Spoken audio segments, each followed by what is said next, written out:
আমাদের জয়ের পরেই ভারতীয় জনতা পার্টিকে পশ্চিমবঙ্গের মানুষ যেভাবে আশীর্বাদ দিয়েছেন, তারপরে যে ল্যান্ডস্লাইড ভিক্টরি আমাদের দিকে এসেছে, তারপরে কিছু অন্য দলের লোক, প্রধানত তৃণমূল কংগ্রেসের, তারা রাতারাতি নিজেদের ভারতীয় জনতা পার্টির নেতা বা কর্মী বলে পরিচয় দিচ্ছেন।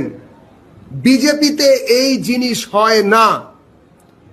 এই যে যারা স্বয়ং নিজে থেকে যারা বিজেপি বলে দাবি করছেন, স্বঘোষিত বিজেপি, তারা বিজেপি নন এবং এভাবে বিজেপিতে কেউ যুক্ত হতে পারেন না।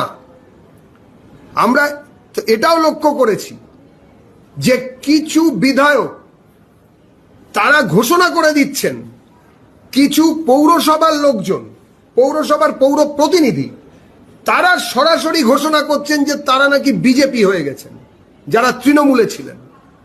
বিজেপিতে এইভাবে যোগদান করা যায় না এবং যারা বিভিন্ন সময় মানুষের বিরুদ্ধাচরণ করেছে, মানুষের ক্ষতি করেছে, মানুষের ওপর অত্যাচার করেছে তৃণমূলের জামা পরে, বিজেপি তাদের রাতারাতি বিজেপিতে বা পার্টিতে সামিল করতে আগ্রহী নয়।